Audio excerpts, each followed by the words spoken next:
It is a dark episode for November the 11th, 2023, where I was standing in the kitchen making dinner at work, and we had the TV going, and it was a Remembrance Day ceremony. And, we get that thing where a priest stands up and says about how wonderful it is all these men and women gave their lives for our freedom and for our living and social, our world today. And I mean, indeed, the war that happened really shapes everything that happened after it, the peace that came after it, as it was the Cold War, the geopolitics, the how everything was carved up.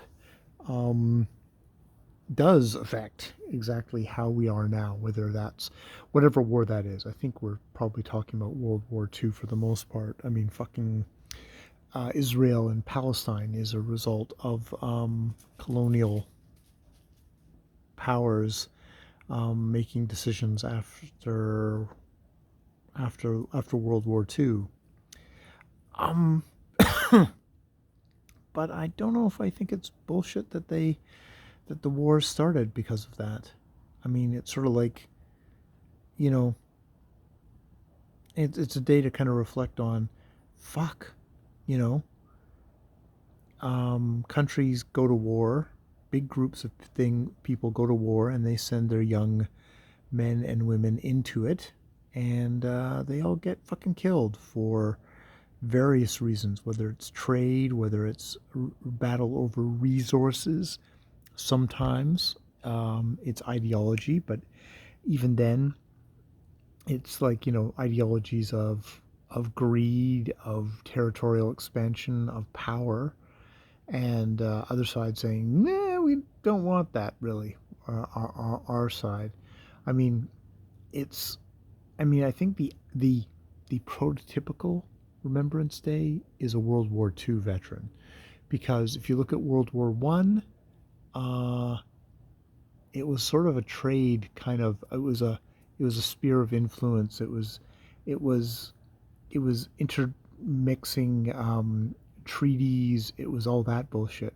If you go to the Korean War, if you go to Vietnam War, it's world world empires um, trying to extend spheres of influence. If it's into Iraq, like, is that, or Afghanistan, it's like, well, it's kind of geopolitical interests in the Middle East, and resources again.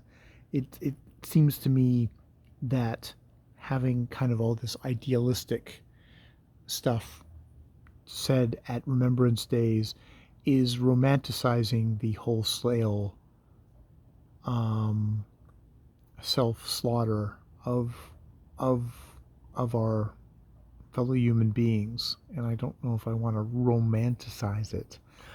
Um, you know, you know, we treat soldiers like pieces of shit when they come home from war. I think that in itself uh, gives a pretty good summation of the reasons we go for war. How we treat soldiers after it is a reflection of how we throw them there in the first place, how we use them up, how they are expendable, how they are merely chips. And we should remember that, and try and keep the fuck away from doing more of that shit, or doing the least amount of that shit as possible, because it's a nasty fucking business. It's not romantic. It's brutal. It's fucking sad. And yeah, yeah, I come from a long line of people who were kids at the right time and didn't go to war, World War One or World War Two. Both my grandfather and my father were just the right not period of time to go to war, and I'm really happy about that. Or else, wouldn't be here. So hooray for not war on this Remembrance Day. more videos later.